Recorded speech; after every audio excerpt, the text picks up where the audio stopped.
नमस्कार। आज हम वेडनेसडे एडम्स की दुनिया में उतर रहे हैं जहां चीजें कभी सीधी नहीं होती। हमारे पास जो किस्से हैं उनमें वेडनेसडे एक सीरियल किलर से बच निकलती है, नेवरमोर लौटती है और एक काफी गहरे राज का पर्दाफाश करती है। इस पूरे सफर में वेडनेसडे की अपनी शक्तियां भी एक अजीब सा मोड़ लेती हैं, परिवार से रिश्ते भी थोड़े उलझते हैं और नई चुनौतियां तो खैर सामने आती ही रहती हैं। तो चलिए इन किस्सों की तह तक चलते हैं और देखते हैं कि कहानी का असल मर्म क्या है। हाँ बिल्कुल। और यहाँ जो बात ध्यान खींचती है वो यह है कि खतरा सिर्फ बाहर से नहीं आ रहा। वेडनेसडे खुद भी अंदरूनी तौर पर काफी उथल पुथल से गुजर रही है। उसकी शक्तियों का बेकाबू होना ये कहानी का एक बहुत अहम हिस्सा बन जाता है। देखते हैं ये सब कैसे सामने आता है। कहानी की शुरुआत ही काफी धमाकेदार है। वेडनेसडे एक सीरियल किलर के चंगुल में है, लेकिन उसकी भरोसेमंद दोस्त थिंग और उसके विजन्स, मतलब वो भविष्य देखने की शक्ति, हाँ वो विजन्स। वो उसे बचाने में मदद करते हैं। पर यहीं एक नई पहेली सामने आती है। उसकी आंखों से अचानक काले आंसू निकलते हैं और वो बेहोश हो जाती है। ये काले आंसू क्या थे? ये वाकई बहुत अजीब है।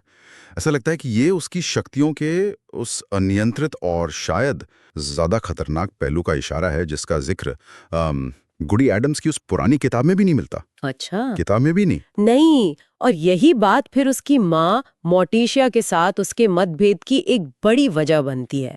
मोर्टिशिया को डर है कि वेंसडे शॉर्टकट ले रही है और खुद को वैसे ही खतरे में डाल रही है जैसे शायद उसकी अपनी बहन के साथ हुआ था। नेवरमोर लौटने पर भी उसे कोई चैन नहीं मिलता। कोई है जो वेंसडे का पीछा कर रहा है, उसकी तस्वीरें भेज रहा है, पहेलियां दे रहा है। हाँ, वो स्टॉकर वाला मामला। हाँ। और ऊपर से कौओं के जरिए अजीब हत्याएं हो रही हैं। पहले एक प्राइवेट जासूस की, फिर उसके साथी कैल्विन की, जो कि टाइलर का पिता भी है। हाँ कैल्विन। और कैल्विन मरने से ठीक पहले वेंसडे को एक आंख वाले रैवन से सावधान करता है। बिल्कुल। और ये हत्याएं कोई महज हादसा नहीं लगती। इन किस्सों से साफ इशारा मिलता है कि कैल्विन और उसका साथी आउटकास्ट समुदाय से जुड़े किसी बहुत गहरे षड्यंत्र की पर्दे खोल रहे थे। शायद विलो हिल जेल से जुड़ा कोई मामला, जहां वो आउटकास्ट की मौतें हुई थी। एग्जैक्टली। विलो हिल।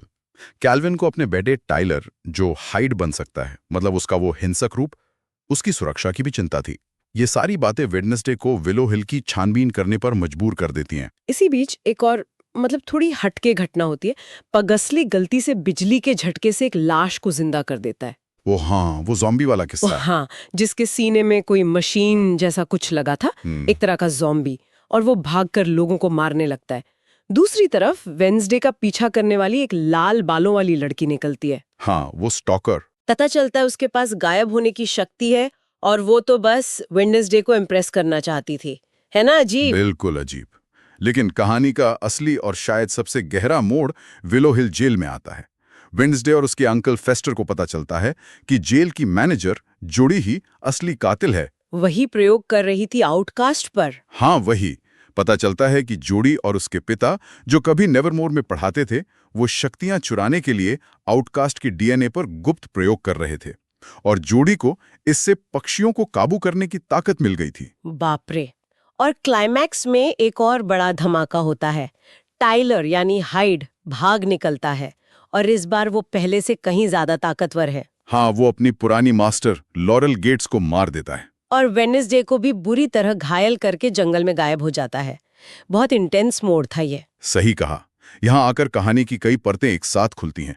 देखो, पारिवारिक चिंताएं साफ हैं, मोर्टिशिया का डर, वेडनेसडे का अपनी शक्तियों से संघर्ष, दोस्ती की भी परीक्षा होती है, खासकर वेंसडे और एनेट की। वेंसडे को विजन आता है कि एनेट उसकी वजह से खतरे में पड़ सकती है। बिल्कुल। और सबसे बढ़कर विलो हिल के प्रयोग दिखाते कि कैसे बड़ी संस्थाएं भी भ्रष्ट हो सकती हैं और ताकत का कितना गलत इस्तेमाल हो सकता है। तो आखिर में कई सवाल हमारे सामने अनसुलझे रह जाते हैं। जोडी फरार है, एक ज्यादा खतरनाक हाइड अब खुला घूम रहा है, गुडी की वो कीमती किताब जल चुकी है, और वेंसडे खुद घायल है और उसकी शक्तियां भी अस्थिर हैं। हाँ, और ये सब हमें सोचने पर मजबूर करता है कि इन सब घटनाओं के बाद, जैसा कि इन किस्सों में बताया गया, वेंसडे की ये बढ़ती शायद बेकाबू शक्तियां और उसका वो अकेलापन उसके और नेवरमोर के भविष्य पर कैसा असर डालेंगी। क्या वो इन नए और शायद ज्यादा बड़े खतरों का सामना अकेले कर पाएगी? ये एक बड़ा सवाल है। एक सवाल जो यकीनन सोचने लायक है। आज की इस बातचीत के लिए बस इतना ही।